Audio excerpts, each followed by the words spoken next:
On va commencer. On va commencer le chapitre 7 Et j'ai regardé dans qui s'intitule La dissolution imaginaire. La dissolution imaginaire. Alors, pour ceux qui l'ont en poche, c'est page 145 à 164. Page 145. Non.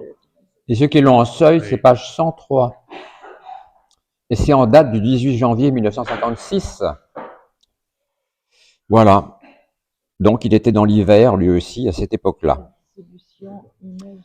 Alors, pourquoi déjà le titre, je veux vous en donner une sorte d'explication un peu hâtive, comme ça, et un peu simple. Pas simplette, mais simplifiée, du titre La dissolution imaginaire. Qu'est-ce qu'il veut dire par là? C'est assez simple, finalement.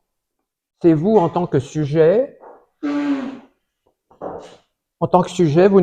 n'avez pas le choix autre que de vous constituer dans l'autre, de vous construire dans l'autre. Vous n'avez pas le choix. Lacan dit c'est une aliénation. Il parle de tension même, de tension agressive. Parce qu'il y a des phénomènes de rivalité. Donc, pour comprendre pourquoi ce titre, c'est la dissolution imaginaire, eh bien, c'est que si vous allez, pour vous construire, faire des identifications en l'autre, c'est normal. Mais si vous faites ça de manière, j'allais dire, exagérée ou totale, on pourrait considérer comme totale, au point que vous vous confondiez à l'autre, confondiez en l'autre, totalement, eh bien, vous seriez dissous. Il y aurait une dissolution de vous-même. Dissolution du sujet dans l'autre. Le sujet viendrait en quelque sorte se noyer dans l'autre, si vous voulez. Hein? Mais ça existe. Hein? Des gens qui ont des systèmes identificatoires extraordinairement développés et qui arrivent à se dissoudre complètement dans l'autre.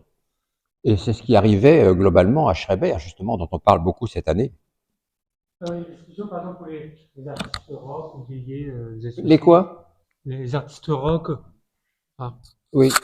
Ce qui passait pendant les années rock, les années 60, 70, les groupies notamment. Ou par exemple, oui. Par exemple. Mais c'est plus fort que ça quand même, hein, le terme de dissolution imaginaire. Pardon. Il y a une nouvelle d'Edgar Poe qui traite de ça. Où il se tue lui-même. Oui. Ah, je me souviens plus de la nouvelle, du nom. Eh ben oui, la dissolution imaginaire, ça revient un petit peu à ce que je viens de vous dire, quoi, tout simplement. Hein. Enfin, c'est plus compliqué que ça chez Lacan, mais bien sûr, c'est une manière de comprendre ça sans que ce soit faux, ce que je vous raconte là. Il est suivi par lui-même. Mais c'est important parce que tout le chapitre tourne autour de ça, de cette histoire de dissolution imaginaire. Alors, il dit ceci, Lacan. Moi, je suis un peu le texte hein, maintenant là. Toutes les entreprises humaines difficiles tendent toujours vers une retombée par le fait de quelque chose de mystérieux qu'on appelle la paresse. Alors, oui, c'est ça. Alors, là, on reprend la notion du sujet. Et il y a effectivement, dans cette tension vers l'autre, il y a quand même aussi des phénomènes de paresse, c'est-à-dire d'effondrement, on peut appeler ça comme Lacan, la paresse, de fatigue, et surtout de besoin de repos. Parce que Lacan dit bien que ça, cette relation-là, elle est en tension maximale, au point c'est même de l'hostilité, de l'agressivité, etc. Et que donc, pour lutter contre cette tension qui nous aliène quand même, eh bien, on a tendance justement à ce que Lacan appelle là la paresse. Hein. Et c'est-à-dire qu'on a tendance à vouloir que cette tension soit tirée vers le bas, au plus bas possible. Et qu'est-ce que c'est le plus bas possible que la tension vers l'autre? Ben, c'est la mort. C'est la mort. La tension totalement effondrée, c'est la mort. Et ça, c'est pas Lacan qui disait ça, c'est Freud qui le disait déjà. Hein. Freud disait que on était tout le temps tenté d'aller vers l'apaisement le plus extrême, et que l'apaisement le plus extrême, eh bien, c'est la disparition de nous-mêmes, hein, une espèce de sédation définitive qui nous amène à un repos éternel. Voilà, hein, le terme est approprié. Donc, nous tendons vers ça. Et Lacan, il a eu une phrase magnifique par rapport à ça. C'est pas dans ce séminaire-là. Je vais vous l'écrire, attends que je m'en souvienne. Ah oui, c'est ça. Elle est extraordinaire, cette phrase de Lacan. La vie ne songe, je vous l'écris parce qu'elle vaut la peine. La vie ne songe qu'à se reposer le plus possible,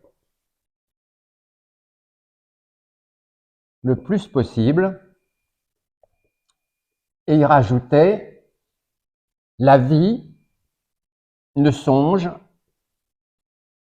qu'à mourir.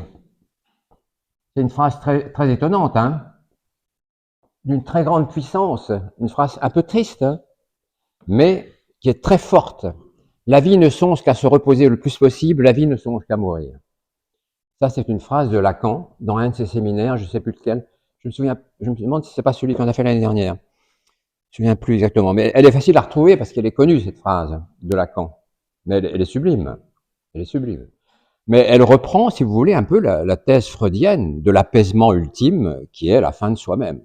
Voilà. Elle reprend un petit peu ça, mais il tourne ça dans une phrase qui est extrêmement belle. La vie ne songe qu'à mourir. Voilà, donc, alors il dit que cette histoire de paresse, il dit, ce fut le cas de Schreber, qui a toujours conflué vers le narcissisme le plus total. Oui, c'est-à-dire que il estime, enfin la thèse de Freud plus que celle de Lacan, hein, la thèse de Freud par rapport à Schreber, c'était de dire que Schreber, dans le fond, c'était un feignant et que Schreber, voilà le sujet Schreber, eh bien, il y avait de l'autre pour lui, mais pas beaucoup, hein. On peut pas dire qu'il y avait beaucoup d'autres pour Schreber, sauf à la limite, beaucoup plus loin, il y avait Dieu. Mais ça, on en reparlera. Et donc, Freud disait, Schreber, dans le fond, ce qu'il faisait, c'est ça. C'est-à-dire qu'il revenait à lui-même. C'est-à-dire qu'il pratiquait, enfin, il pratiquait. Oui, on peut dire ça, l'auto-narcissisme. Ou qu'on a appelé le narcissisme primaire aussi. Qui est normal chez les enfants petits. Le narcissisme primaire, il est tout à fait normal chez les enfants petits. Dans les premiers temps de l'existence, l'enfant est essentiellement d'un narcissisme primaire, il est auto-centré. Lui et sa maman sont repliés vers leur propre image, vers leur propre jeu, vers leur propre sujet. Mais le problème, c'est quand ce narcissisme primaire perdure. Et pour Freud, eh bien, le problème que ça a posé à Schreber, c'est que ça a persisté, au-delà de toute espérance, hein. Et que donc, Schreber étant plongé dans ce narcissisme primaire, n'en étant pas sorti, n'étant pas né d'une certaine façon, eh bien, ne pouvait pas avoir d'altérité. C'est ça le problème, hein. Altérité, chez Schreber, on peut dire adios, en ce qui concerne l'altérité, la relation normale à l'autre. Et d'ailleurs, très souvent, il délirait, Schreber. Très souvent. Pas tout le temps, hein. Pas tout le temps. Mais ce qu'on a retenu de lui, c'est quand même ses grands délires. Si Freud a écrit quelque chose de très important sur Schreber, c'est bien sur la vie délirante de Schreber. C'est pas sur sa vie standard, là où il allait bien, parce qu'il avait des épisodes. Il était paranoïaque la plupart du temps, mais il avait des épisodes libres où il allait bien, où il présidait des cours de justice en Allemagne, à Leipzig et puis ailleurs, et puis des moments où il délirait plein pot, où il était même interné par son ennemi mortel, Flechsig, le neurologue, vis-à-vis duquel il était très ambivalent, hein. Il l'aimait et le haïssait en même temps, voilà. Donc, on va voir que, effectivement, ce que dit Freud sur Schreber, sur l'autonarcissisme, à Lacan, ça lui convient pas. Ça lui convient pas. Parce que il dit Lacan, chez Schreber, l'adoption d'une position féminine vis-à-vis de son père lui répugnait. Oui, parce que alors ça, on pourrait parler rapidement de l'Édipe comme ça, de l'Édipe tel que Freud l'envisageait, pas Lacan, hein.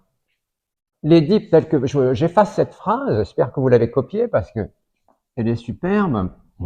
Donc l'Édipe tel que Freud l'envisageait, c'était la triangulation, quoi, hein. Le père, la mère et puis l'enfant. Ça, c'était la triangulation freudienne. Et donc, Freud, enfin, Lacan dit que Schreber, ici, Schreber, répugnait de se mettre dans un système de triangulation standard, c'est-à-dire de séduire son père et du coup d'être dans une position féminine, en voulant séduire son père. Et Lacan dit ça, c'est pas vrai du tout. C'est pas vrai du tout, ça lui faisait horreur de l'idée de séduire son père et d'être femme pour cela, ou d'être moins féminin pour cela. Ça lui faisait horreur. Hein. Donc il n'était pas dans un schéma, si vous voulez, édipien, classique, triangulaire, etc., tel qu'on l'évoque tout le temps. Hein. Lacan est très très loin de ce schéma-là, hein, le schéma freudien. Hein. Là, il y a un écart gigantesque entre Lacan et Freud pour ce qui est de la conception édipienne. Hein. C'est vraiment pas du tout la même chose. Hein. On en parlera peut-être aujourd'hui si j'ai le temps, mais de toute façon, on en parlera dans les chapitres qui suivent. Parce qu'on peut pas développer les deux comme ça de manière simple et rapide, c'est pas possible parce que c'est des mondes, hein. C'est des mondes tous les deux. Et donc, ce fut le cas de Freud. Il a dit oui, allez, c'est ça, oui. Lacan dit comme si, il critique Freud là. Hein, il dit comme si le narcissisme se comprenait de lui-même comme étape où le sujet prend son propre corps comme objet.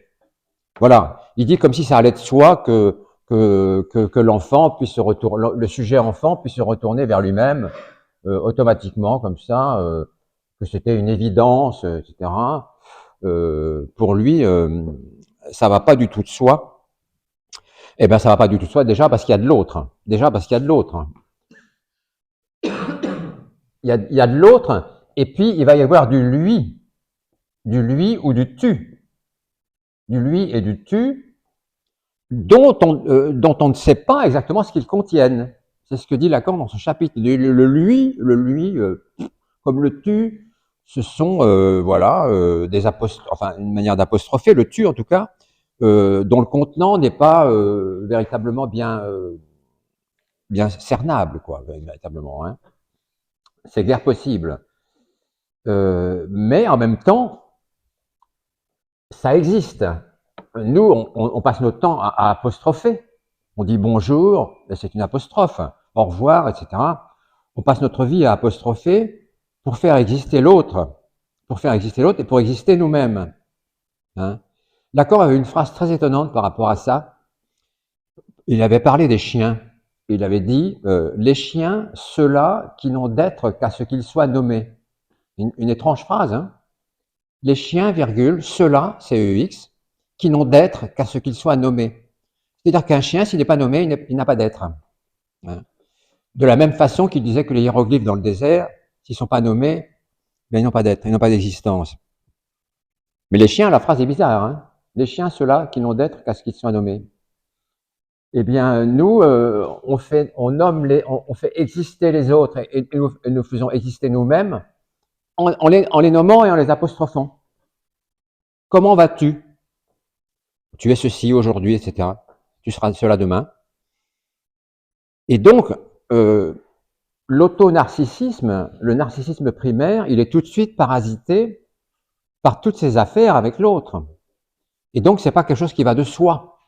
Hein, on peut pas dire systématiquement d'un enfant qui va pas bien, oui, mais c'est parce qu'il est enfermé dans le narcissisme primaire, définitivement, il est en prison dans son... Alors, ce qui n'est pas faux, on a donné cette explication-là des fois pour l'autisme, c'était un peu léger quand même, hein, un peu léger. D'ailleurs, les autistes sont restés coincés à ce stade-là du narcissisme primaire, et puis voilà pourquoi ils ne parlent pas, pourquoi ils n'apostrophent pas les autres, pourquoi ils ne communiquent pas. Voilà, hein. C'était simpliste pour ne pas dire simplet, hein, comme explication. Donc Lacan ne fonctionne pas comme ça. Et il dit le narcissisme se comprend pas de lui-même. Voilà, le narcissisme se comprend pas de lui-même. Parce que, je dis, il est toujours parasité par lui, par le lui, par le tu, par l'autre.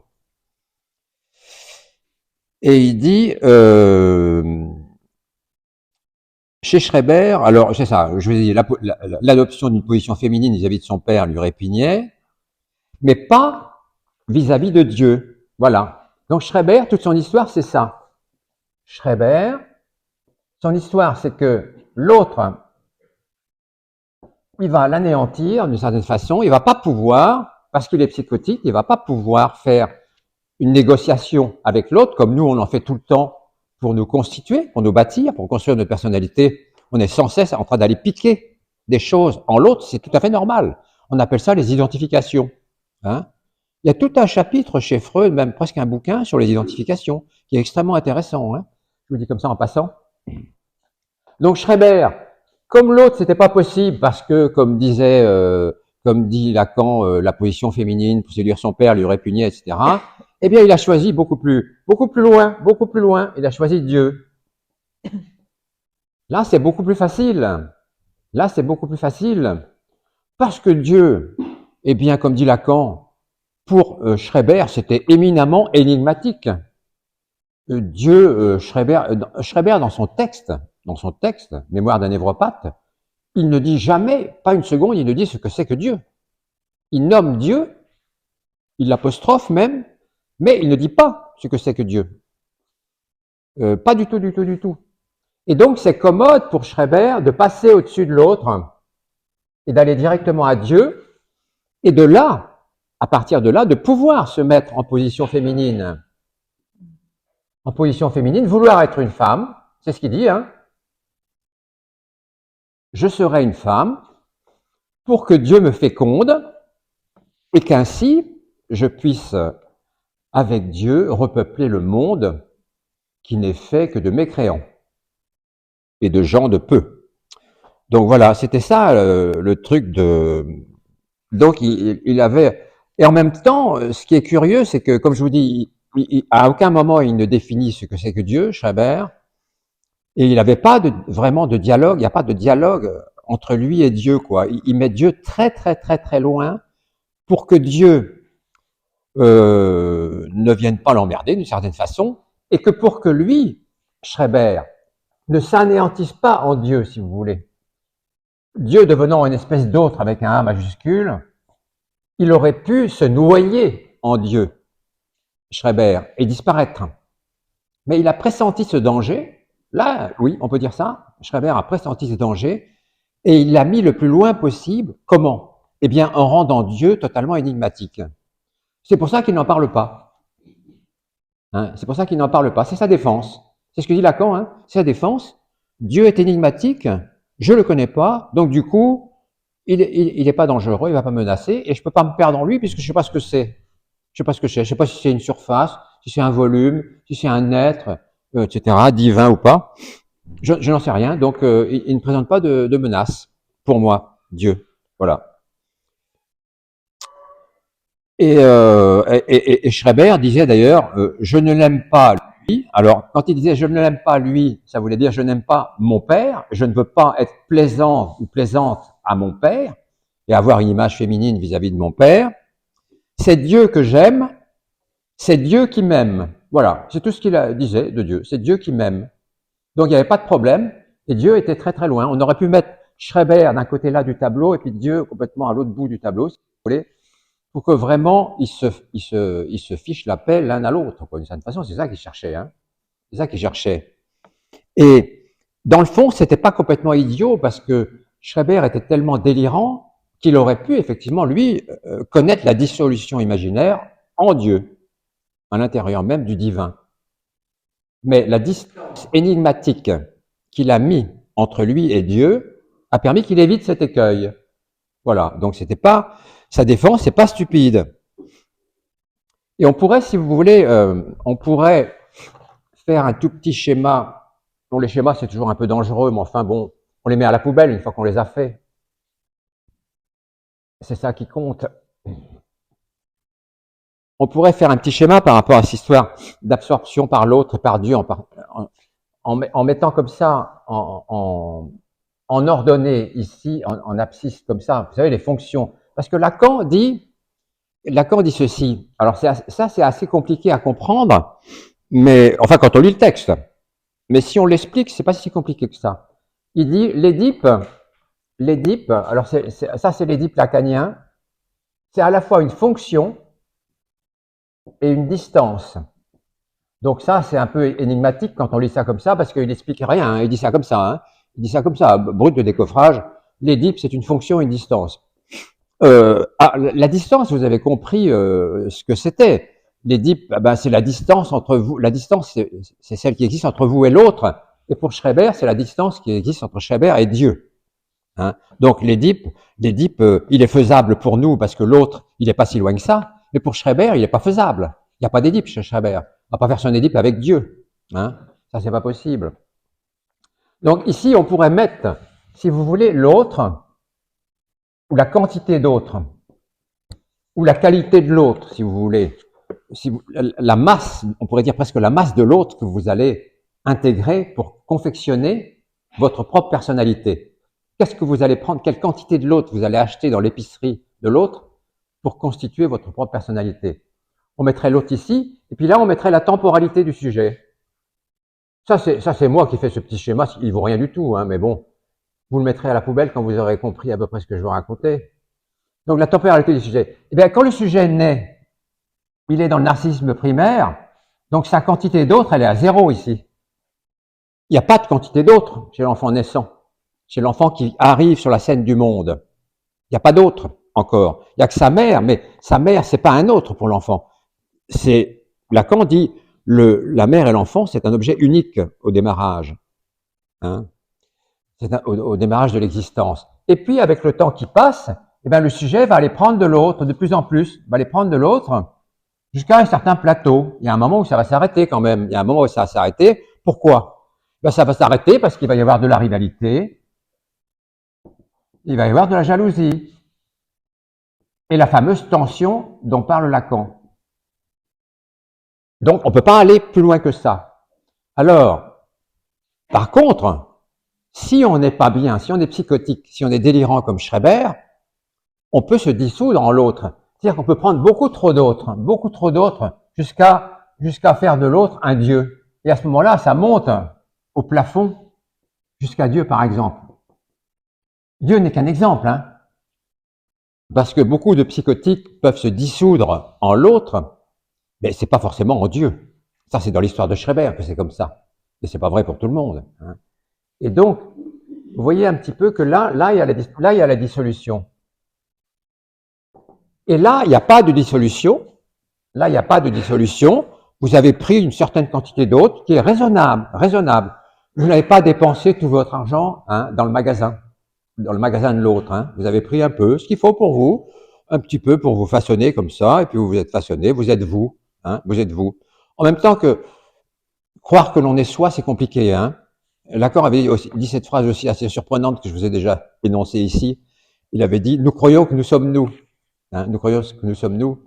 Et c'est la plus grosse erreur que nous faisons tout le temps, de croire que nous sommes nous. Hein. C'est vrai. Hein. Évidemment, on peut pas penser que nous sommes nous, parce que si vous regardez le sujet autre, ben, vous êtes tout le temps dans cette histoire de relation à l'autre. Donc, comment voulez-vous être vous? Comment voulez-vous être vous? À un moment donné, être totalement vous. Et pouvoir vous dire, je crois que je suis moi. Ce n'est pas possible, puisque vous êtes toujours en tension à l'autre. Donc, nous croyons que nous sommes nous, c'est une phrase rigolote de Lacan, mais il dit que c'est la plus grande bêtise que l'on puisse penser, que de croire que nous sommes nous. Voilà. Et donc, voilà, c'était pour parler surtout de la dissolution imaginaire. Et alors, par rapport à cette dissolution imaginaire,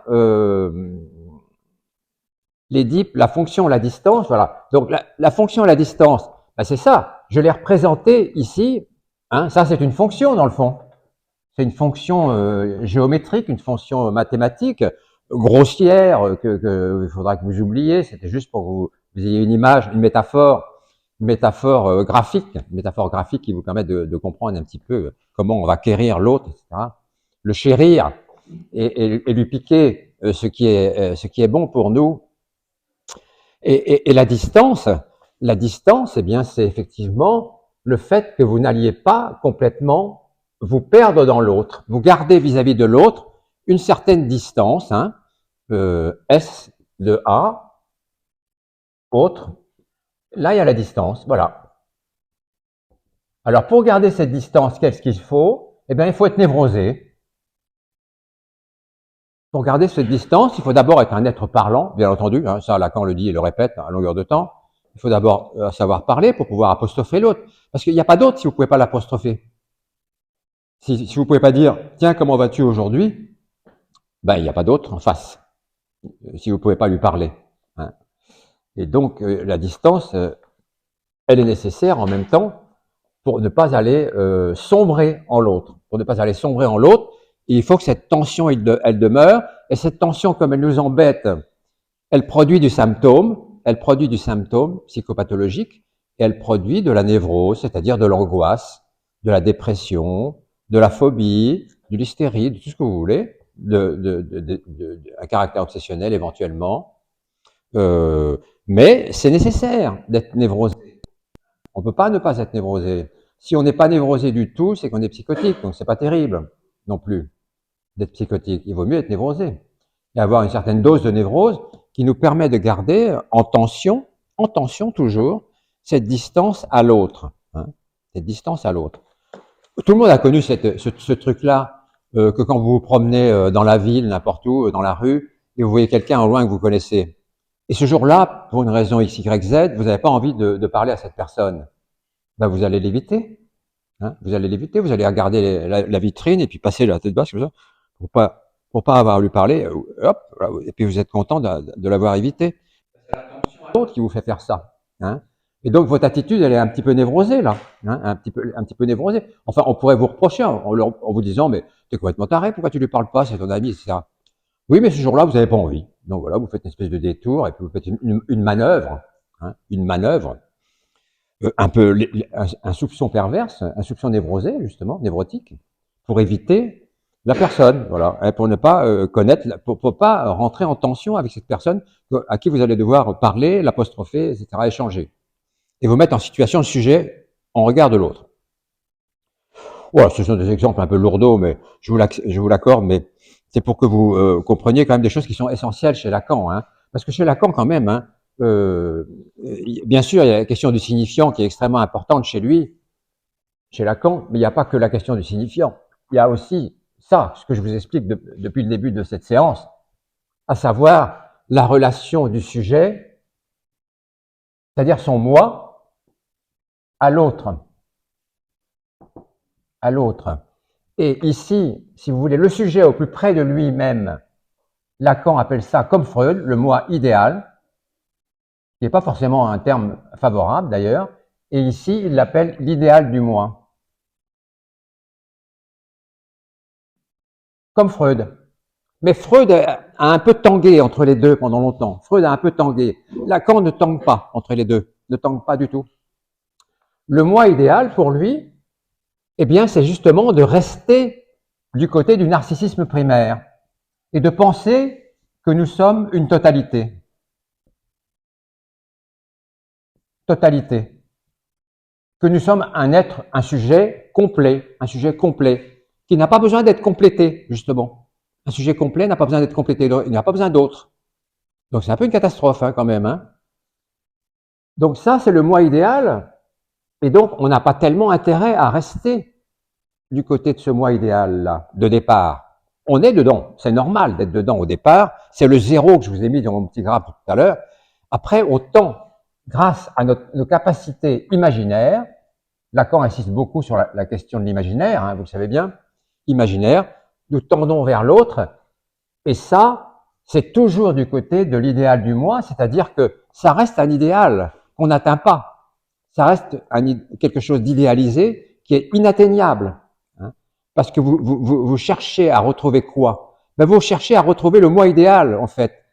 Votre tendance, on peut dire ce mot-là, votre tendance, ça serait d'aller vers l'autre et de faire en sorte que l'image de l'autre vous ramène à votre moi idéal. Mais ça, il ne le faut pas. Ça, il ne le faut pas. Mais grâce à l'imaginaire, qui a un horizon très lointain jusqu'à l'autre, avec un A majuscule, vous vous rappelez, le lieu de tous les symboles, le lieu de toute la symbolique, un lieu infini. Hein.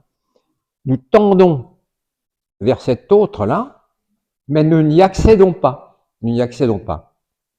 Et heureusement d'ailleurs, parce que si on accédait, effectivement, on pourrait faire retour vers le narcissisme primaire. ce qui serait une mauvaise chose. Et d'ailleurs, ce que critique Lacan dans ce chapitre, c'est qu'effectivement, Freud dit de Schreber que c'est ça qui lui est arrivé, ce qui est quand même un peu court. Hein. C'est-à-dire qu'il a fait ça. Schreber, il a fait ce chemin-là de revenir à son moi idéal. Et donc, du coup, il n'avait de relation qu'avec un Dieu énigmatique, etc. Et pas de relation avec les autres. Hein. Ou alors, les relations qu'il avait avec les autres, qu'il pouvait nommer, il les nommait comme des personnages énigmatiques aussi. Hein. Quand il parle de Flechsig, il dit que c'est une âme perdue qui est montée quand même pas au ciel, mais qui est montée près de Dieu pour être analysée. Hein. Il parlait tout le temps des âmes analysées, Schreber. C'est-à-dire qu'il fallait que les âmes, alors on ne sait pas trop ce qu'il voulait dire par âme. Le sujet lui-même, etc., comment il se voyait lui-même, les âmes. C'était pas les âmes au sens religieux du terme vraiment, quoi. Hein. Peut-être que c'était un peu connoté de ça, mais pas complètement, et ça reste énigmatique aussi. Et donc les âmes, il fallait qu'elles soient soupesées un peu par Dieu pour savoir si elles étaient de bonne qualité ou pas. Hein. Et donc, pour Schreber, il y avait surtout des âmes malfaisantes, malveillantes, comme Flechsig, son médecin, qu'il considérait comme un tourmenteur et comme quelqu'un qui l'avait détruit, quoi, littéralement, qui l'avait détruit. Hein.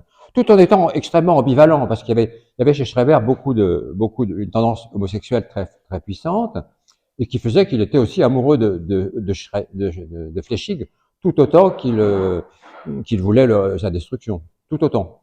Il y avait une ambivalence parfaite entre les deux. Ça se voit d'ailleurs dans la lettre qu'il écrit à Flechsig, parce qu'il écrit une longue lettre à Flechsig que vous pouvez trouver sur Internet. Hein, ça vaut le coup de la lire. Moi, j'ai pas le temps de la lire parce qu'elle est trop longue. Mais vous pouvez la lire sur Internet.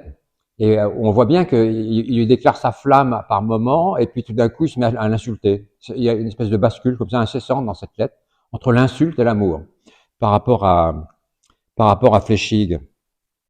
Et quant à ce qui est de l'autre chez Schreber, il n'y a pas vraiment quoi. Hein, il n'y a pas vraiment. Il parle des gens qui l'entourent, mais il parle de ses gardes, de ses infirmiers, etc. Mais ce sont un peu des objets pour lui. Hein. Ce sont des objets. Ce sont des objets dont il ne se différencie d'ailleurs pas beaucoup. Hein. C'est-à-dire que Schreber, finalement, il est environné. Hein, vous vous rappelez, on l'avait déjà dit ça la dernière fois. Schreber, il est environné d'objets. Il y en a partout, des objets comme ça. Il y en a partout. Des objets qui sont les autres d'une certaine façon, mais avec lesquels il n'a pas de relation de sujet à l'autre. Hein, parce qu'il y en a une multitude, une prolifération. Et cette prolifération, eh bien, Lacan dit ceci, c'est assez bizarre ce qu'il dit, mais c'est vrai sans doute, il disait, Schreber avait besoin de se fragmenter, c'est-à-dire d'être beaucoup d'autres à la fois, hein, et d'être environné au milieu d'autres pullulants pour se purifier. Hein. Et donc, ça lui était plus facile de se purifier en étant une espèce de multitude un peu dissoute, comme ça, hein, un peu dissoute, donc la purification par la dissolution, que d'être un, où là, il n'aurait pas réussi hein, à se purifier. Ça lui était plus facile, et c'était son mode de défense, son mode d'existence à lui. Et Lacan dit que c'était un mode de défense relativement efficace. Et de fait, il a quand même réussi à produire son écrit, Les Mémoires d'un névropathe, qui est un livre extrêmement bien écrit, hein, c'est un livre d'écrivain, littéralement. Et puis l'histoire, bon, c'est une fantasmagorie délirante, mais en même temps, il y a une cohérence délirante. C'est un paradoxe, mais il y a une cohérence délirante permanente chez Schreber, qui est quand même assez stupéfiante dans son bouquin. Hein. Alors bien sûr, ce que Lacan dit, je vous ai parlé la dernière fois de Saint Jean de la Croix, je ne sais pas si vous vous souvenez, ce saint espagnol qui avait un lien à Dieu, alors c'est un lien à Dieu qui est complètement à l'opposé justement, qui est le contrepoint, le contrute de la relation que Schreber avait avec Dieu. C'est-à-dire Saint Jean de la Croix, il avait un lien, on pourrait le mettre là, Saint Jean, comme ça, de la Croix, et Dieu, ben ils étaient là ensemble, et ils étaient fusionnés. Il y avait quelque chose de bouillonnant, il y avait quelque chose de brûlant, de fébrile, si vous voulez, hein, d'un amour fou de Saint Jean de la Croix, d'une foi brûlante de Saint Jean de la Croix pour Dieu. Et donc il était en osmose avec Dieu, et il n'avait pas mis Dieu comme Schreber à perpète, à l'infini. Hein, pas du tout. Donc d'une certaine façon, Saint Jean de la Croix, si vous voulez, se consumait se consumait comme beaucoup de saints d'ailleurs, hein, on raconte ça comme ça, comme beaucoup de saints en Dieu, se consumait littéralement en Dieu, Saint Jean de la Croix. Et il apostrophait Dieu, mais pas à distance. Il allait dans des églises et il lui parlait à voix basse, on lui disait, en lui demandant qu'attends-tu de moi, Dieu, etc. Et Dieu lui répondait, mais qu'attends-tu de moi aussi? Alors Schreber lui répondait, bah, j'attends d'être humilié pour toi. C'est la réponse qu'il faisait à Dieu. J'attends d'être humilié pour toi et ainsi souffrir et t'offrir ma souffrance, etc. Donc vous voyez, c'était une foi mystique chez Saint Jean de la Croix. Il y avait un rapport mystique à Dieu qui n'est pas du tout le rapport mystique, le rapport de Schreber à Dieu. Lacan insiste beaucoup là-dessus, hein, dans ce chapitre-là. Il dit, il ne faut pas croire que le Dieu de Schreber, c'est le même Dieu que celui de Saint Jean de la Croix. Non, c'est pas le même du tout. L'un est un Dieu, Saint Jean de la Croix, c'est un Dieu de foi, d'adhésion mystique, et l'autre, c'est une espèce d'énigme lointaine, commode pour ne pas se retrouver dans la tension avec les autres, que l'on a d'ailleurs éclaté, transformé en plein d'autres pour qu'ils soient moins gênants, quand ils pullulent comme ça, à la limite. Ceci dit, Lacan, tous ces petits autres fragmentés qui sont autour de Schreber comme ça, il dit, ça aurait pu lui revenir dedans. Ça aurait pu revenir par paquet dans le corps de Schreber et puis le tuer d'une certaine façon, tous ces petits autres-là. Mais il dit, sa défense dans sa relation à Dieu énigmatique était si bien faite que ça suffisait pour que les petits autres-là, c'est ça, les petits autres, n'arrivent pas. Et même, Schreber disait combien il y en avait, je crois qu'il disait qu'il y en avait 46, un truc comme ça. Il les numérotait. Il y en avait 46. Et bien, les 46 petits autres de Schreber ne pouvaient pas revenir en lui par introjection, parce que la relation à Dieu énigmatique le préservait de ça. Voilà. Le préservait de ça. Ces histoires d'introjection, vous savez, il y avait, je ne sais pas si vous avez entendu parler, si certains d'entre vous la connaissent très bien, mais d'autres pas, de la psychanalyste Mélanie Klein, qui était anglaise par naturalisation. Elle n'était pas anglaise au départ, mais elle est devenue anglaise quand elle a quitté quand elle est partie de son pays pour aller en Angleterre pour quitter le nazisme. Et elle a beaucoup parlé de ces histoires d'introjection, hein, de projection et d'introjection, entre notamment la mère et l'enfant. Et elle disait que parfois l'enfant projetait sur d'autres enfants ou sur sa mère des choses de lui-même très hostiles, destinées à mettre à mort la personne en face. Hein, elle disait ça, Mélanie Klein. Mélanie Klein, elle avait une pensée très très forte. Hein. Lacan admirait beaucoup Mélanie Klein. Hein, il admirait beaucoup Mélanie Klein. Il n'admirait pas tout le monde, hein, Lacan. Mélanie Klein, il avait du respect pour elle. Il l'appelait la tripière, la tripière. Alors c'était pas quelque chose de péjoratif, hein, quand il disait la tripière. Il l'appelait la tripière justement à cause du fait que Mélanie Klein insistait beaucoup sur le fait que nous passions notre temps à faire des projections sur les autres et puis des introjections en même temps, les deux. Projection, introjection. Et donc il y avait une espèce de, si vous voulez, d'échange de tripaille, d'échange de tripes comme ça, en continuel entre l'un et l'autre. On se balançait les tripous et donc elle appelait ça la projection, l'identification projective, voilà. L'identification projective, Mélanie Klein, quelque chose de très hostile, hein, très hostile. Et on peut penser que Schreber, vis-à-vis des autres, de l'autre, avec un petit a, des autres, dont il ne voulait pas entendre parler tellement, il avait ce système de projection identificatoire clénien, un peu, clénien. Et Lacan a été tout à fait admiratif de Mélanie Klein. Il n'était pas du tout d'Anna Freud. Hein. Anna Freud, c'était la fille de Freud, qui s'est occupée de son père tout autant. Elle était bien brave, elle a été courageuse. Elle s'est occupée de son père jusqu'à son décès en Angleterre. Mais elle a écrit tout un tas de bouquins aussi que vous pouvez acheter. Non, faut pas les acheter justement, hein, parce que c'est creux. Il y a rien dans Anna Freud. C'est très plat. C'est dur de dire ça, c'est un peu cruel, mais c'est vrai que l'œuvre d'Anna Freud, même ça fait un peu bizarre de dire l'œuvre d'Anna Freud, quoi. Il n'y a pas d'œuvre d'Anna Freud, finalement, d'une certaine façon, quoi. Tellement c'est plat. Ceci dit, elle a été psychanalyste pendant très longtemps, peut-être que c'était une bonne psychanalyste. Moi, je ne veux pas en juger, hein. Je l'ai pas connue, Anna Freud, hein. Même si elle est morte, je sais plus en quelle année elle est morte, Anna Freud, je sais plus. Je me rappelle plus, mais elle est morte, elle est contemporaine, quoi, hein. Sa mort nous est à peu de choses près contemporaine. Mélanie Klein, c'était un autre niveau. D'ailleurs, je les associe comme ça, je n'ai pas fait exprès de les associer, parce qu'elles se haïssaient l'une l'autre. Elles ont été jusqu'à se battre physiquement, hein, l'une et l'autre, une fois. L'arrivée de Mélanie Klein en Angleterre a été une véritable catastrophe pour Anna Freud, hein, parce qu'elle a vu arriver une rivale bien plus intelligente qu'elle, et pour elle, ça a été, oui, catastrophique, cette arrivée-là. Et du coup, il y a eu entre elles deux une hostilité, mais terrible, terrible, quoi, hein. Elles s'insultaient toute la journée, elles ne pouvaient pas se parler, et il y a eu des moments où il a fallu les séparer, hein.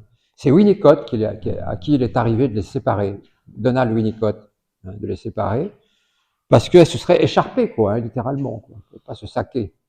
Mais il faut dire que la dimension de Mélanie Klein, c'est quand même autre chose que la dimension d'Anna Freud, hein, je vous le dis comme ça. C'est pas que mon avis quand même, hein, mais j'ai quand même lu un peu d'Anna Freud, mais pas tout, parce que c'est tellement barbant que, voilà, je pas, hein. Alors que Mélanie Klein, c'est pas barbant. Non. Même si on n'adhère pas forcément à ce qu'elle raconte, parce que c'est compliqué ce qu'elle raconte, Mélanie Klein, hein. C'est beaucoup plus compliqué que Anna Freud. Anna Freud, c'est terriblement plan-plan, hein. C'est plan-plan, quoi. Donc, faut pas acheter ces bouquins. C'est pas la peine de perdre votre argent là-dedans. Alors, il pose une question, page 147, pour amener quelque chose. Vous allez voir ce qu'il amène, Lacan. Il dit, quel est le fond de l'aliénation de la folie? Une question qui est, c'est une question lourde, hein. Quel est le fond de l'aliénation de la folie? On n'est pas sorti de l'auberge avec une question comme ça. Alors, il dit, pour essayer de comprendre un petit peu ça, il faut prendre un cas clinique. Et il dit, on va prendre le cas de Dora. Alors, tout le monde connaît un petit peu Dora, mais pas forcément bien. Donc, je vais vous en parler un petit peu parce que c'est le centre du chapitre, ça, Dora, là-dedans. C'est le centre de ce chapitre. Le cas de Dora. Donc, Dora, c'était une psychanalyse de Freud. C'était une jeune femme. Elle est rentrée en psychanalyse avec Freud à l'âge de 18 ans. Et vous pouvez trouver sa psychanalyse dans le bouquin qui s'appelle Les 5 psychanalyses. Hein, les 5 psychanalyses. C'est là-dedans que se trouve le cas de Dora, qui ne s'appelait pas Dora. C'était le pseudo que lui avait donné Freud, mais en fait, de son vrai nom, elle s'appelait, parce qu'elle a vraiment existé, hein, elle s'appelait Ida Bauer. Et elle est rentrée en analyse avec Freud à l'âge de 18 ans. À l'âge de 18 ans. Et Dora, eh bien, elle n'est pas restée très longtemps en analyse avec Freud, c'est parce que ça a foiré complètement. Et Lacan dit, il fait une erreur là, Lacan, parce qu'il dit Freud a mis fin à la psychanalyse de Dora. C'est pas exact. C'est elle qui s'est barrée. C'est elle qui s'est barrée parce que elle disait à Freud, vous ne me comprenez pas. Sans cesse, elle lui disait ça. Et quand Freud faisait une interprétation, je vais vous expliquer quelles étaient les interprétations sur lesquelles centrait Freud, essentiellement édipienne, eh bien, elle lui répondait, Dora, non, ce n'est pas ça. Vous ne me comprenez pas. Et au bout de 3 ou 4 mois, c'est tout. Au bout de 3 ou 4 mois, elle est partie. Elle s'est barrée. Et elle dit, décidément, vous ne me comprenez pas. Elle était même assez dure avec lui. Je trouve qu'elle l'insultait. Enfin, ça allait assez loin quand même. Hein. Parce qu'elle lui disait, vous dites toujours la même chose, monsieur Freud. Je ne sais pas comment elle l'apostrophait, mais peut-être qu'elle lui disait comme ça. Elle disait sûrement pas Sigmund. Donc, elle disait, monsieur Freud, sans doute. Monsieur, vous ne me comprenez pas. Parce que lui, Freud, Dora, pour la comprendre. Alors, elle avait une névrose hystérique, voilà. Elle avait une névrose hystérique. Et ses symptômes, c'était quoi, essentiellement? Eh bien, c'était une toux, une espèce de toux un peu permanente, un peu, voilà, une toux chronique, installée, quoi, une toux. Et puis qui correspondait pas forcément à un problème pulmonaire, respiratoire. Non, elle n'avait pas de problème particulier, elle n'était pas tuberculeuse comme son père, on en parlait tout à l'heure. Et donc elle avait une toux, elle avait une aphonie parfois. Elle pouvait pas parler parfois, mais dans des situations particulières. Elle n'arrivait pas à parler quand elle était face à son objet d'amour. Et on va voir qui était son objet d'amour. Hein, on va voir. Ça, c'est ce que Freud n'a pas compris. Freud n'a pas compris ce truc-là. On peut pas en vouloir à Freud de pas avoir compris ça. Il est facile de dire Freud était stupide, elle n'a pas compris le fond de l'histoire de Dora, etc. Ben, nous, avec du recul, c'est beaucoup plus simple. Hein. Surtout quand Lacan est passé par là et puis nous a expliqué tout un tas de choses. Mais moi, je dois dire que c'était pour Freud, c'était peut-être pas évident. Hein. Donc l'aphonie et puis la dépression, les angoisses. Voilà, les principaux, c'est pas la peine d'en dire plus, les principaux symptômes de Dora, qui l'embêtaient quand même beaucoup, hein, c'était ça, ces quatre-là, et ça l'embêtait beaucoup. Donc, qu'est-ce qu'a fait Freud? Ben, Freud lui disait inlassablement, en reprenant en cela sa théorie édipienne, vous êtes amoureuse de votre père, Dora. Et ça, vous ne voulez pas vous l'avouer. Vous ne voulez pas vous l'avouer. Donc, amoureuse de son père. Enfin, d'abord amoureuse d'un homme, de son père. Et Dora lui disait, mais non, mais pas du tout, mais qu'est-ce que vous me racontez là? C'est complètement idiot, ça n'a aucun sens, je ne vous dis. Ce n'est pas ça du tout, je ne suis pas amoureuse de mon père, et je ne suis pas amoureuse d'un autre homme. D'ailleurs, il était tellement agacé, Freud, qu'elle lui réponde ça, qu'à un moment donné, il lui dit même, mais c'est, dans le fond, c'est peut-être de moi dont vous êtes amoureuse. Il lui dit ça. Alors, il dit, oh, attendez, oh. Non, pas du tout, vous êtes complètement à côté de vos pompes. Il ne s'agit pas de ça. Donc Dora, il s'est enferré là-dedans, il s'est enferré dans cette histoire qu'elle ne pouvait être amoureuse que d'un homme.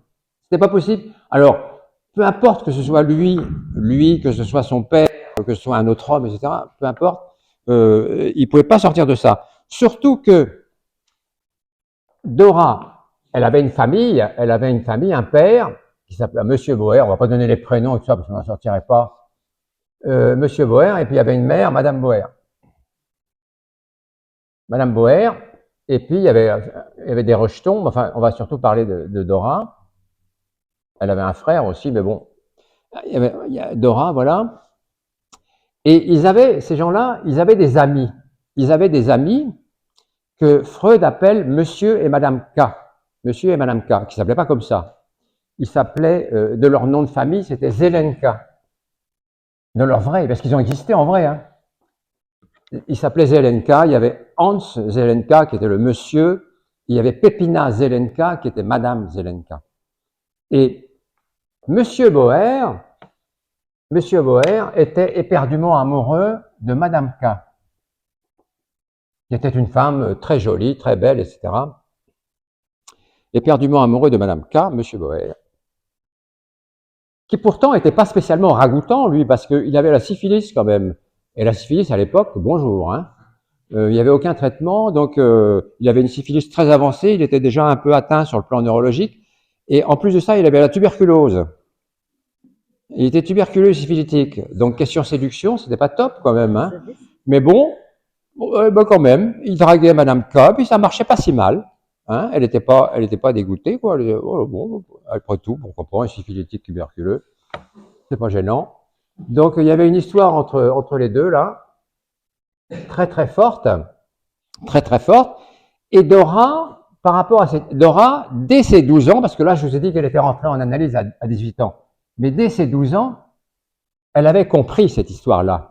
Toute petite, elle avait pigé que son père draguait éperdument Madame K, Pepina Zelenka, et que, il avait un retour amoureux de cette femme. Voilà, il y avait une concordance entre les deux. Elle avait compris ça, et elle avait pris le parti de protéger cet amour, Donc là, elle était un peu dans une position édipienne.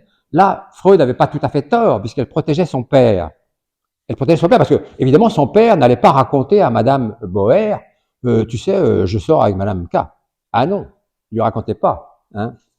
Donc, Dora, eh bien, elle distrayait un peu tout le monde, voilà. Et puis, il y avait ici Monsieur K. Alors, Monsieur K, c'était un sacré loustique. Il était amoureux de Dora. Alors, il y avait une sacrée différence d'âge quand même, hein. Il aurait des gros ennuis maintenant, hein, à faire ce qu'il a fait. Il était amoureux de Dora, qui honnêtement l'envoyait chier, quoi. Pour dire le mot proprement, elle en avait que faire de cet homme-là, qui devait avoir 40 ans de plus qu'elle, largement. Et donc, ça l'intéressait pas du tout. Elle était même agacée par Monsieur K. Mais elle faisait semblant quand même d'occuper Monsieur K. Et comme ça, en occupant un peu Monsieur K, eh bien, elle mettait un petit peu le manège de Monsieur Boer et de Madame K, un petit peu, vous voyez, à l'ombre. À l'ombre. Et ils étaient tranquilles comme ça, ils étaient protégés. Ils étaient protégés et tranquilles. Alors Lacan dit, oh, jusque-là, c'était un vaudeville. Jusque-là, c'était du théâtre de boulevard. Il dit ça dans le chapitre. Hein. C'était un vaudeville, c'était du théâtre de boulevard. Voilà, c'est vrai en plus. Hein. C'est vraiment un truc de ciel mon mari, quoi. Hein. Ciel mon mari dans les placards, etc. Ça dépassait pas ça. Mais il s'est passé un jour un truc important. C'est que un jour, Dora se trouvait au bord d'un lac avec Monsieur K, je sais plus quel lac. Je crois que c'est en Suisse, mais je suis pas sûr. Et il lui a déclaré sa flamme. Voilà. Il lui a dit, écoutez Dora, moi je vous aime, c'est comme ça. Et voilà. Et alors il lui a dit un truc. Il lui a sorti une phrase complètement idiote, une phrase imbécile, parce qu'il a bien vu que Dora était réticente et que ça marchait pas. Et donc il a cru qu'il allait la séduire en disant cette phrase idiote. Il a dit, mais vous savez Dora, ma femme n'est rien pour moi. C'était une connerie monumentale. Ma femme n'est rien pour moi. Et elle lui a répondu, mais alors qu'est-ce que je pourrais bien être pour vous, hein, si votre femme n'est rien du tout pour vous. Donc, quand elle a, tout en lui disant cette phrase idiote, ma femme n'est rien pour moi, il a essayé de l'enlacer et de l'embrasser. Donc, il y a eu un passage à l'acte là. Alors, qu'est-ce qu'elle a fait, Dora? Elle lui a renvoyé à Ramponneau une gifle monumentale.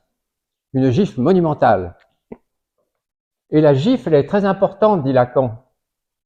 Et ça, Freud ne l'a pas vu. Ça, Freud, il n'en parle pas. Il n'a pas perçu ça. Elle lui a balancé une gifle monumentale.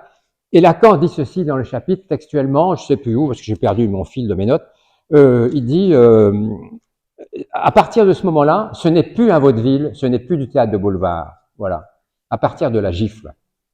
Ce n'est plus un vaudeville, ce n'est plus du théâtre de boulevard. À partir de la gifle qui est une sorte de charnière. Pourquoi? Eh bien, parce que, en faisant cela, si vous voulez, elle a effectivement cassé cette espèce de relation un peu perverse qui consistait à cacher l'autre relation, quoi, hein, une relation en cachant une autre. Elle a brisé cette relation avec Monsieur K. Du coup, ça a donné, ça a mis la lumière sur la relation entre Monsieur Boer et Madame K. Et donc, à ce moment-là, elle a compris qu'elle était une espèce d'entremetteuse un peu, Dora, à partir de la gifle.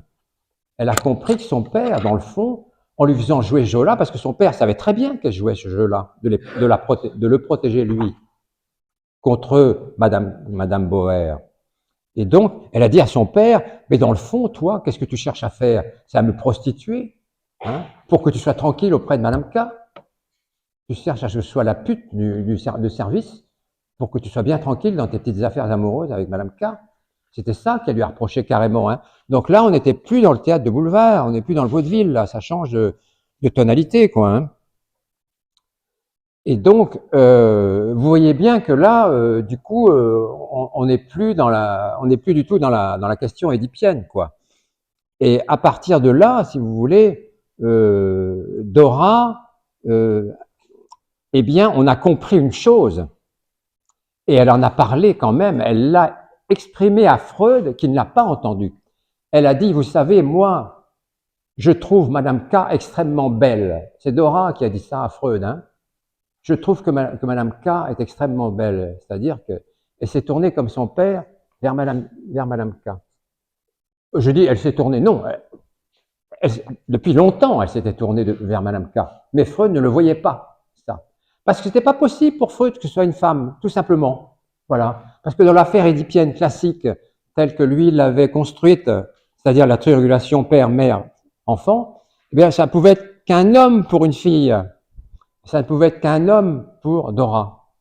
Et donc, ça ne pouvait être que Monsieur K. Ça ne pouvait être que Monsieur K. Ou lui-même, Freud, pourquoi pas. Mais ça ne pouvait pas être Madame K. Et là, sur ça, sur Madame K, Freud a fait preuve d'une cécité complète. Cécité complète.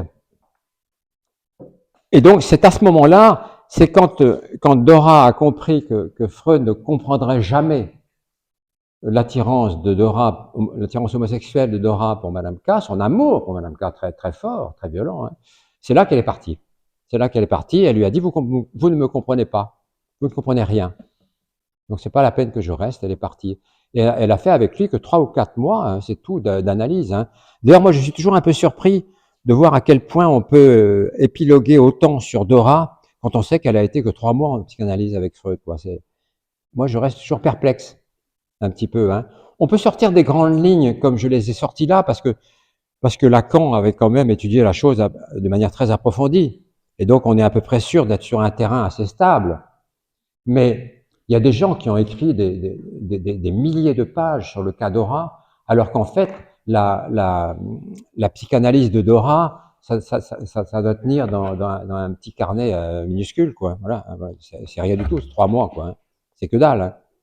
Donc c'est ça, c'est un peu un problème quand même, hein, que certaines psychanalyses freudiennes, pas toutes, hein, aient pris par la suite une ampleur gigantesque.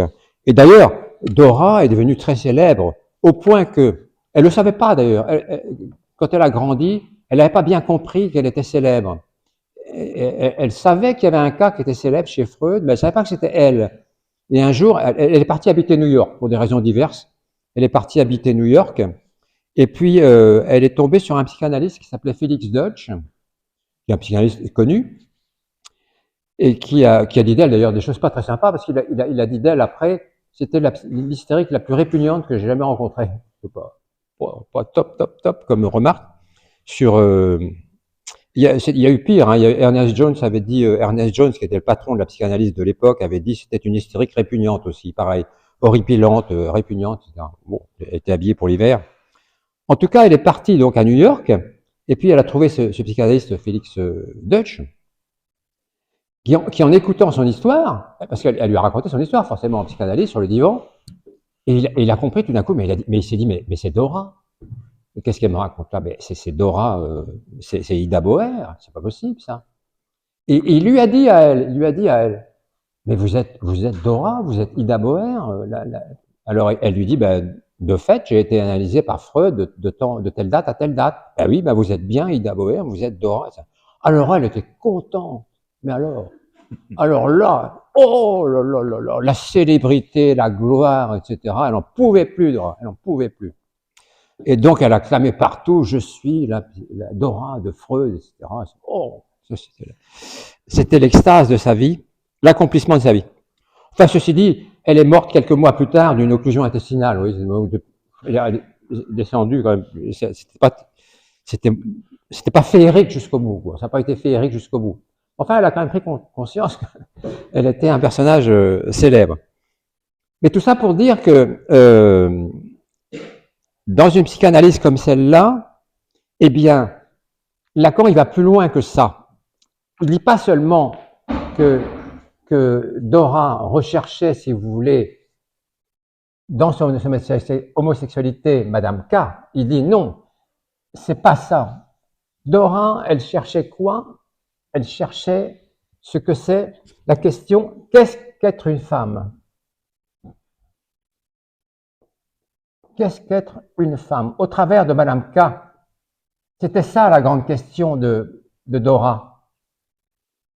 Et c'est ça la thèse de Lacan sur Dora.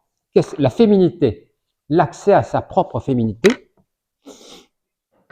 qu'elle n'a pas réussi à faire d'ailleurs véritablement, puisque sa psychanalyse a échoué avec Freud, et avec Deutsch aussi d'ailleurs. Et donc, la recherche de sa féminité, eh bien, elle la faisait, c'était pas Madame K finalement qui l'intéressait tant que ça, même si elle a été amoureuse de Madame K, on ne peut pas en douter. C'était la question, qu'est-ce que c'est que, pour moi, qu'être femme, qu'elle se posait. Et ça, Freud n'a jamais perçu ça une seconde. Si vous lisez le cas de Dora dans les 5 psychanalystes, vous verrez qu'il n'en parle, il n'évoque pas ça du tout, du tout, du tout. Donc, on pourrait dire que peut-être c'est une invention de Lacan. Je ne pense pas. Je ne pense pas. Je pense que c'est une analyse très subtile de Lacan. Et puis, quand on lit le texte, on ressent quand même ce truc que Lacan a mis au jour par rapport à ce questionnement sur qu'est-ce que c'est qu'être une femme pour Dora, quoi. Hein. Voilà, donc c'était pas vraiment un vaudeville, quoi. Hein, c'était et donc les 5 psychanalyses, elles sont pas. Je vous ai dit que alors Freud, il a écrit ça. Il a écrit le cas de Dora, il l'a écrit en 1898 et c'est paru en 1905 dans les 5 psychanalyses. Dans les 5 psychanalyses, si vous voulez lire ce cas-là, moi je peux pas me permettre de vous le lire puisque je vous dis, il est beaucoup trop long. Il est très très long. Tous les cas les 5 psychanalyses du bouquin, les 5 psychanalyses, sont très longs. Mais je vous conseille pas tellement de l'acheter, non plus. Parce que c'est pas... Oh. Ah bon? Ah bah là c'est bien alors ça. Bonne indication, merci Vincent, parce que je savais pas. Je savais pas. Parce qu'en plus, effectivement, l'édition des 5 psychanalyses, elle est coûteuse. En plus, hein. Elle est très coûteuse, elle est très chère.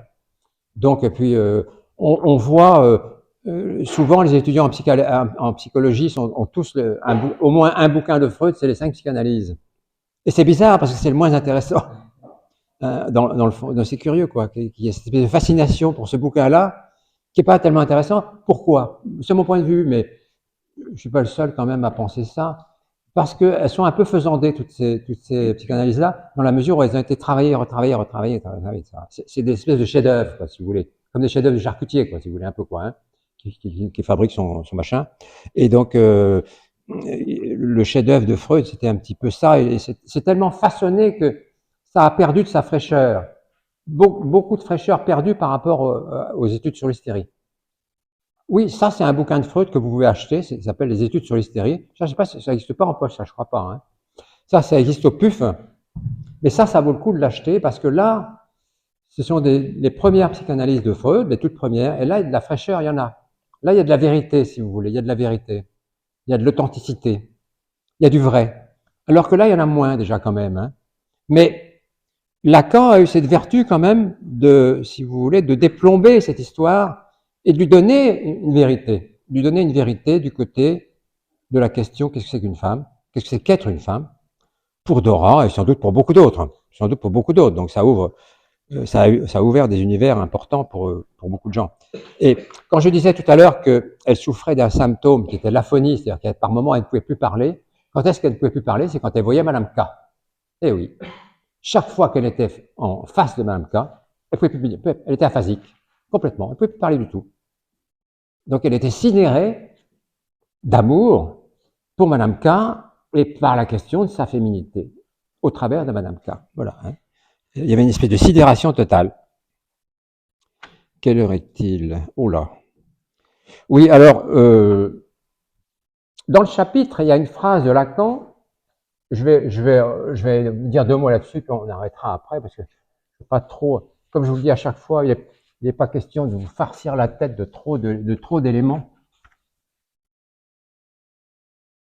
J'insiste encore quand même sur le fait que moi, je vous simplifie Lacan, mais j'insiste sur le fait que je ne vous les dénature pas. Je ne le dénature pas. Hein, et donc, je ne vous en donne pas des... ce serait... vous méprisez que vous en donnez une explication simplette de Lacan. Hein. Je vous donne des explications qui me paraissent simples, mais elles ne sont pas simplettes. C'est pas la même chose, simple et simplette. Hein. C'est pas pareil. Hein.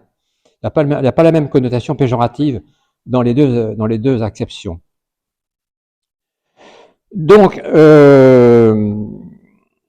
alors, il dit ceci, page 155 dans votre édition de poche.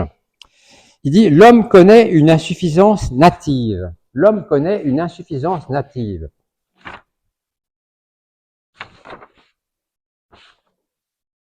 Une insuffisance native. Je vous en ai déjà parlé, vous en savez déjà quelque chose là-dessus. C'est que je vous avais dit que quand en arithmétique, il y a les nombres premiers, eh bien, on peut compter à partir du 1. Et il faut bien qu'il y ait un début, un 0, hein, le 0 compte pas forcément, mais le 1, il faut bien qu'il y ait un 1 pour qu'il y ait un 2, et un 3, et un 4, et un 5, etc. Et donc, pour l'homme, c'est pareil, il faut qu'il y ait une cause. Pour l'homme, il faut qu'il y ait une cause, il faut qu'il y ait un début. La question de la cause, ça a été très important chez Lacan. Il est allé très loin sur la question de la cause. Hein. L'origine, la cause. C'est pas tellement l'origine, c'est plus la cause. Hein. La cause. Et donc, il y a eu un premier signifiant pour l'homme. Forcément, il y a eu un 1. Il y a eu un 1 pour l'homme. Et Lacan l'a appelé le S1. Le S1, le signifiant premier. Et ce signifiant premier, il nous dit, nous n'y avons pas accès. Nous n'y avons pas accès. Donc, il y a une espèce de barre comme ça, infranchissable entre nous, le sujet étant ici, avec son jeu, étant ici, le S1, il n'y a plus accès, même s'il y a un trait qui les unit, il n'y a plus accès, que Lacan a appelé le trait unaire, le trait qui unit, le trait unaire. On en fait tout un fromage, le trait unaire aussi, hein, dans des termes très complexes, mais c'est pas la peine, hein, parce que le trait unaire, ça n'est que le lien hypothétique entre le sujet, le lien inconscient, entre le sujet et son premier symbole, le symbole qui l'a amené sur la scène du monde, si vous voulez, qui l'a fait se hisser sur la scène du monde, le S1. Et c'est ça dont il s'agit quand Lacan dit « l'homme connaît une insuffisance native ». Ben oui, l'insuffisance native, c'est quoi? Ben c'est le S1. Le premier symbole, il vous est inconscient, vous n'y avez plus accès, et donc, nativement, vous le perdez. C'est votre castration. C'est votre castration. Et ça, c'est important parce que si je vous dis que c'est votre castration, acceptée. C'est votre castration acceptée. C'est important que je vous le dise ça parce que ça, c'est l'Édipe lacanien. Donc, ça n'a rien à voir avec l'Édipe freudien. On en est très loin là, on est des années-lumière de l'Édipe freudien. Parce que l'Édipe freudien, je me répète, c'est la triangulation, le père, la mère, l'enfant, etc. Voilà, même si Freud a été plus sophistiqué que ça, mais globalement, c'est quand même ça. Hein. Et donc, chez Lacan, c'est pas ça. Chez Lacan, l'Édipe, c'est le fait que le S1, on n'y ait pas accès, et donc on a une insuffisance qui nous est constitutionnelle, hein, structurelle, en nous-mêmes, et donc c'est notre castration, plus ou moins acceptée, mais qu'il est nécessaire d'accepter. Si on ne l'accepte pas, on reste dans la toute-puissance de ce que j'appelais tout à l'heure le narcissisme primaire, l'auto-retour vers soi-même. Hein. Donc ça, c'est pas souhaitable. C'est pas souhaitable parce que ça peut rendre psychotique, ça. Si on dit si Freud dit que ça, c'est comme ça que Schreiber est devenu fou, ben voilà, c'est pas une bonne opération. Donc ça, si vous voulez, ce que je vous ai, ce simple petit schéma là, avec le S1 auquel on n'a plus accès, on le perd à la naissance, eh bien, c'est constitutif, si vous voulez, c'est ça l'Édipe lacanien. Donc, c'est pas du tout la même chose que l'Édipe freudien, l'Édipe lacanien. Alors, on pourrait rajouter, pour complexifier un tout petit peu, que l'enfant ici, l'enfant avant qu'il n'accède à l'autre, le S1, il l'a. Hein. L'enfant qui vient de naître, le S1, il l'a. Et le S1, il le forme avec qui? Il le forme avec sa mère. Il le forme avec sa mère. Et donc, le S1, dans le fond, au tout premier temps de l'enfant, au tout premier temps de l'être de l'enfant étant, si vous voulez, le TANT, eh bien, c'est l'ensemble, cet ensemble fusionnel, parfaitement fusionnel, entre la mère et le S1 de l'enfant. Le premier symbole de l'enfant. Et l'enfant lui-même, puisque l'enfant peut être finalement... Alors Lacan dit ceci, l'enfant devient le phallus de la mère, etc. Bon, peu importe, on va pas entrer là-dedans, parce que après ça devient trop compliqué, c'est pas le jour pour dire ça.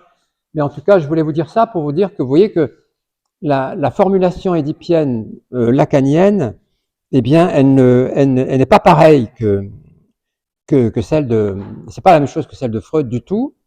Et surtout, il va introduire une notion pour la première fois dans ce séminaire-là, en 1953, qui est ce qu'il a appelé le nom du père. Alors, je vais pas, aujourd'hui, je vais juste faire l'effleurer, simplement, l'effleurer, le nom du père. C'est-à-dire que, si vous voulez, pour que l'enfant ne reste pas bloqué ici, pour que l'enfant ne reste pas bloqué ici, dans une fusion totale à sa mère et au premier symbole, au S1, et qu'il arrive à s'extraire de ça pour aller vers l'autre, eh bien, il faut qu'il y ait une loi qui intervienne. Il faut qu'il y ait une loi. Elle est au-dessus, la loi. Il faut qu'il y ait une loi. Et Lacan dit c'est la loi du père, mais pas du père de la réalité, pas de papa. C'est pas la loi de papa. C'est la loi symbolique du père. Le père qui vient dire ce lien-là, il faut le couper. Le lien de la mère à l'enfant fusionnel qui ne fait plus qu'un, qui fait un S1, si vous voulez, il faut le couper. Et voilà. Et il le dit en disant non. Alors, c'est le jeu de mots de Lacan. Il écrit NON pour dire le nom du père. C'est le père en tant que métaphore, si vous voulez, le père symbolique, qui va venir dire à la mère et à l'enfant non. Vous ne pouvez pas rester collés l'un à l'autre. Il faut vous séparer. C'est la division, la castration nécessaire pour que l'enfant puisse aller vers l'autre. Voilà. Je simplifie beaucoup l'histoire du nom du père, mais c'est ça quand même. Hein. Et pourquoi est-ce qu'on parle de métaphore paternelle? Ben parce qu'il ne s'agit pas du père de la réalité, tout simplement. Métaphore paternelle, parce qu'il ne s'agit pas de papa. Il ne s'agit pas de papa. Il s'agit de la loi, de la loi. De la même façon, vous vous rappelez, je vous avais raconté brièvement Totem et Tabou, parce que Freud avait compris ça déjà aussi un peu à l'avance. Hein. Pas comme Lacan, mais il n'avait pas formulé de la même façon, mais on retrouve un peu cette histoire-là dans Totem et Tabou. Vous vous rappelez, hein, la horde sauvage, où tous les hommes accèdent à toutes les femmes sans aucune limite, comme ça, tout le monde couche avec tout le monde, etc. Et puis, oh non, c'est le père qui couche d'abord avec tout le monde, c'est le père qui a accès à toutes les femmes au départ, et tous les autres hommes, et notamment ses enfants, ses fils, au père de la horde, sont jaloux. Et ils veulent la mort du père. Et ils le tuent, effectivement. Et ils le tuent. Et puis donc ils sont contents parce que une fois qu'ils ont tué le père, eh bien il n'y a plus de loi. Le père n'est plus là pour l'interdire l'accès aux femmes puisque c'est lui qui les avait toutes, le père. Et eux rien du tout. Donc une fois qu'il est mort, eh bien ils ont eu un moment de bonheur, d'extase, etc. Ils avaient toutes les femmes, c'était très bien. Mais au bout d'un certain temps est arrivée une chose qui devait forcément arriver, c'est la culpabilité. La culpabilité, c'est-à-dire celle d'avoir tué le père, celle d'avoir tué leur père. Et ils se sont dit, c'est quand même pas très bien qu'on ait tué papa. C'est pas bien du tout. Donc on va lui construire un totem pour se souvenir de lui. Donc ils lui ont fait un monument. Ils ont fait un monument et il s'est dit papa. Un monument papa. Voilà, totem.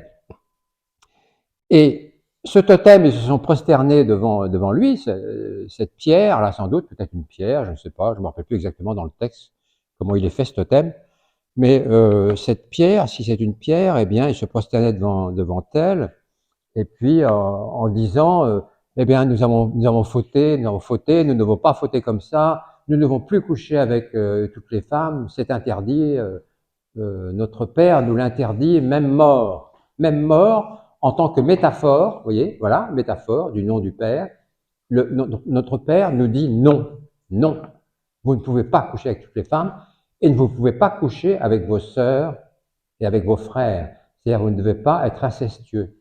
Hein. Et ça, c'est le nom du Père avec le jeu de mots de Lacan. Ça, c'est le jeu de mots de Lacan, hein, NON, par rapport à nom du Père. Vous ne pouvez pas coucher avec votre... Voilà. Et je vais pas aller plus loin aujourd'hui parce que je vous ai amorcé ce qui est très important sur la question de la métaphore paternelle. Et il en dit beaucoup plus que ça. Parce que la métaphore paternelle, Lacan, il en parle dans tous ses séminaires par la suite. Hein.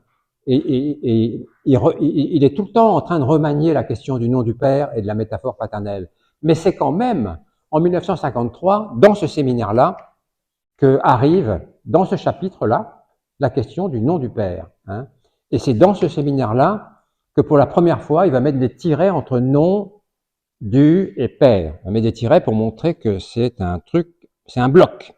C'est attaché tout ça. C'est attaché. C'est pas dispersé. Il n'y a pas de nom et puis du et puis Père d'un côté.